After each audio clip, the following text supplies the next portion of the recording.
Yo! Uti ndagarutse mwiriwe mwakeye karibu kuri channel Dieudonné ND. Uri mushasha ntibagire kugira like, subscribe, comment. Utari mushasha ntibagire kugira partage. Ati rumugikira mugenza kugira nawe nyene ashobore kumenya ukuri aho kuri kwa nta handi naha nyene. Ego burya akazina kanje banyitwa Nijimbere Dieudonné, sinzi ko ndakavuze. Karibu kuri channel.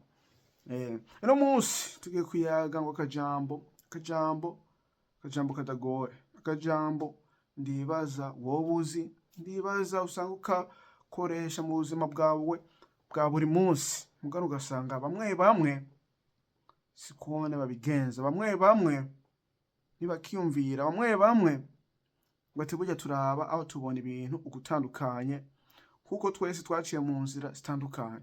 Mugani rimwe na rimwe hari ukuntu twigira nk'uko umenga ntitubona ibintu, aho ukamenga ibintu bimwe turavyumva turabitahura, mugano ugasanga ntitugomba kubikurikiza, aho ntitubihaye umwanya ugasanga turavyirengagije. Ako jambo nta kandi ngomba ko gakoresha ino munsi, ngomba ko kabwira mugenzi wawe, aho ngomba aka jambo imvugo ayinsiguro gatanga kuri wewe aho kuri jewe, ati burya ngo nakajambo kamyeho, nakajambo abantu bazi bakoresha kira mwanya, mugano ugasanga mu bihe turimwo muri politiki cane nakantu birengagiza. Ni mu buzima busanzwe hari abantu usanga bakirengagiza, ngo ati nako nta kandi gukoresha ubwenge busanzwe, gukoresha ubwenge busanzwe. Ngo ati burya twese tugomba kwigira nk'uko umenga turabahinga naho tutarabahinga. Ugasanga umuntu akubwiye ngo ati rimwe guteranya rimwe ni kabiri, kabiri guteranya kabiri ni kane, mugano ukagomba kumubwira ngo ati suko biri, ati suko biri. Ni handi usanga abantu bamwe baragiye barayobwa mu vyinshi, mu kutamenya, mu kutatahura. Ugasanga nako kantu ko gukoresha ubwenge busanzwe barakabuze, aho barakazimije mu mitwe yabo, barakazimije. Ugasanga uko abona ikintu akibona ukundi kuntu gutandukanye n'ingene nawe ushobora kukubona. Hari usanga atari imvo zivuye kuri wene, zikaba zavuye ku wundi muntu. Ngo ati ivyo navyo bavyitwa ngo brainwash, koza ngo ubwenge bw'umuntu ugasanga urashoboye kumuhenda, kumuhindura mu vyitekerezo vyiwe, agasigara abona ibintu nkuko wewe ugomba kabibona.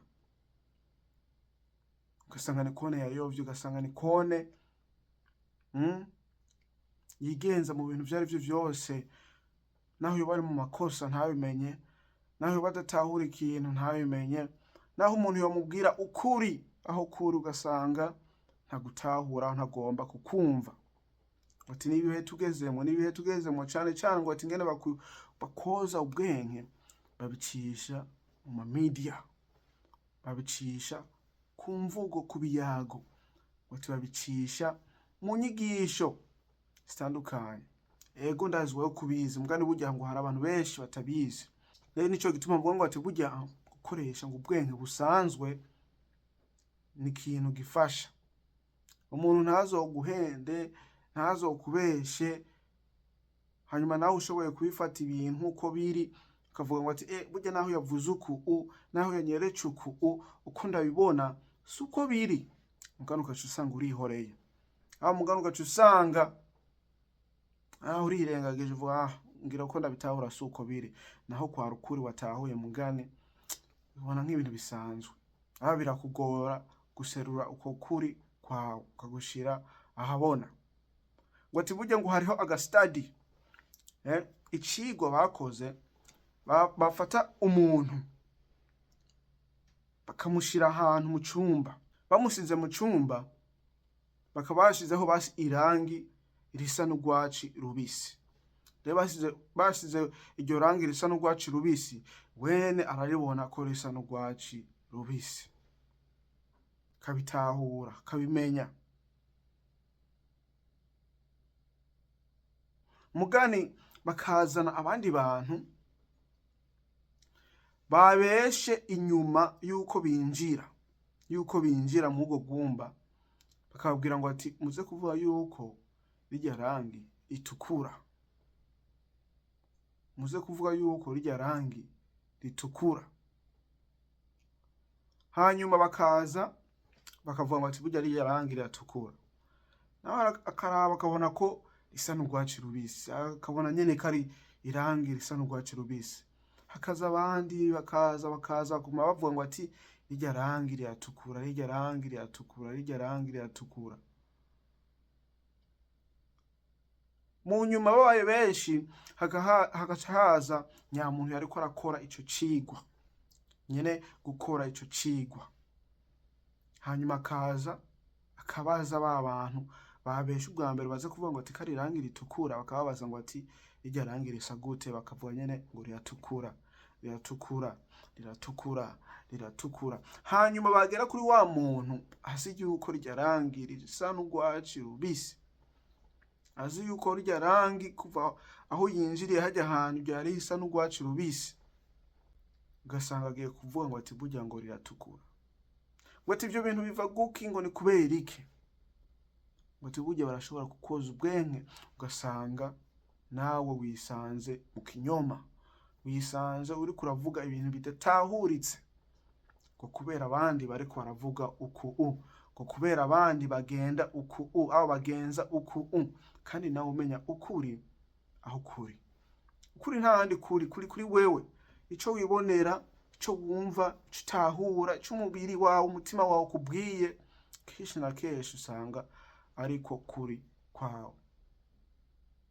Rero wirinde, aho umenye utahure yuko burya ikintu wabonye gisa n'urwatsi, ntihazogira abandi bantu baza kukubwira ngo ati burya ikintu kiratukura, hanyuma ngo nawe uhindure mu nyuma ngo ati kiratukura, kandi wari uzi aho wabonye kirya kintu ko gisa n'urwatsi. Ngo ivyo bavyitwa koza ubwenge, brainwash. Ngo bihindura abantu benshi muri community, mu gisagara, mu ntara, ku bantu, social media, kugwaruka, kubisumbuye, bivana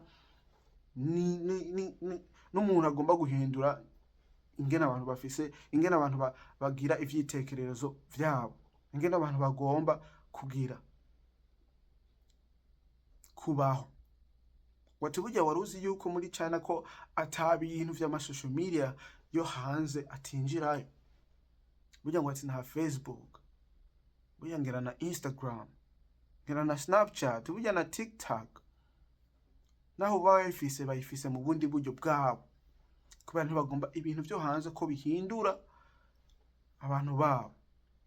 Rero nivyo birashobora kuba vice versa, ugasanga hari ibintu bica ngaha ku ma media, bica kuri televiziyo y'amakuru, bica hehe, bishobora guhindura ingene wewe wiyumvira, bishobora guhindura ingene wewe ubayeho, bishobora guhindura ingene ubona ibindi bintu vyo hanze.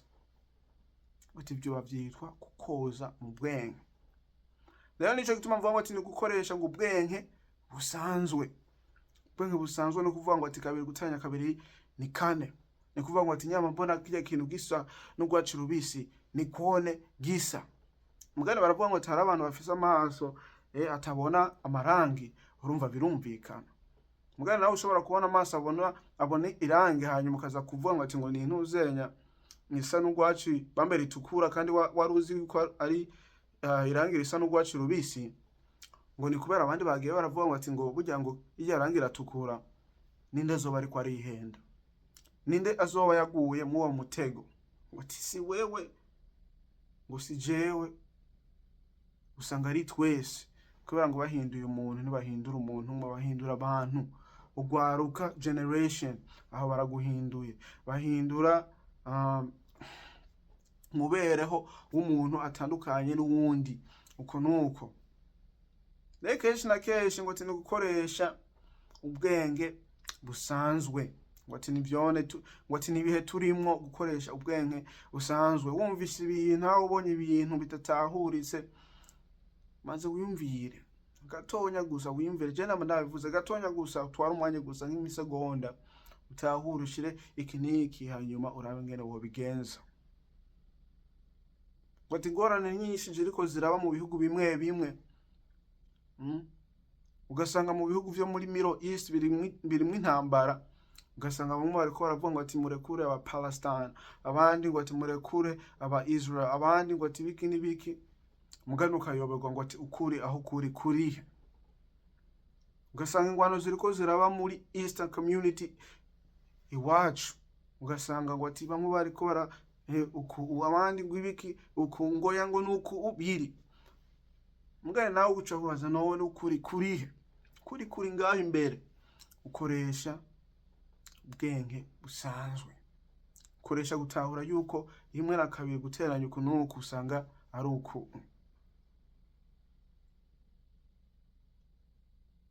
Ati burya kenshi na kenshi abene gihugu bakunda kuraba hanze ivyiza, bakunda kuraba hanze kurondera ubumenyi, bakunda kuraba ibiki n'ibiki. Mugani ubwa mbere na mbere ngo ati wihera kumenya ingorane wewe ufise, wihera kumenya ngene wewe umeze, wihera ko kumenya ikintu cyari cyo cyose kikujejwe wewe imbere yuko utangura kudoma ku bandi bantu. Burya hari akantu kariko karaba yuko abanyarwanda abo abajene ama social media bafise abantu babakurikirana uko nuko, ugasanga bariko baravuga amajambo nabi ku perezida w'u Burundi. Wati ni kubera iki bikagusoba nanje bikansoba. Mugani vya bindi vyo kuvuga ngo ati burya nabo batamanjije kwiraba iwabo ngene hameze, aho ngene bone bameze, urumva azokwa amabara bahanze ingorane aho ziri, naho zitoba ziriho barazicreatinga, ntibabura akantu bovuga aho boshira ku muntu. Wati nibibazo ego ngo ati burya ngo kugira unegura inzu ya mugenza ngo maze nawe wirabe ko inzu yawe imeze neza. Rero ni gukoresha ngo tubwenge bushanzwe, kandi wibuke yuko bashobora koza mu bwenge kugira bahindure ivyitekerezo vyawe, ingene ubayeho, ingene ubona ibintu, ingene ugira n'ivyitegerezo ku mvo zabo, ku nyungu zabo. Zande sinzi uti n'umuntu wese afise ubwo bushobozi bwo kugira, bwo kuguhindura, bwo kugushira bwo kugushira mu zindi inzira utazi, mugani ku nyungu zabo.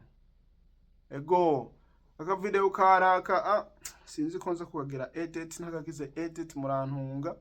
Gusa n'utwo tujambo tubiri twagomba tuyageko.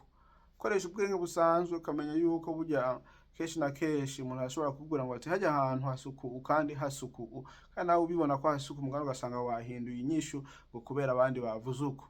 Ntumere uwo muntu, kandi umenye yuko utahure yuko burya kenshi na kenshi mu bihe tugezemo vy'amajambere byo guhendwa ni guhenda, urumva ni gukoresha ubwenge busanzwe, ni gukoresha ivyumviro vyawe, ni kuraba ibintu kabiri. Wati ntiwemere ngo ikintu cari cyo cyose ngo umere nkande ngo nkatoma.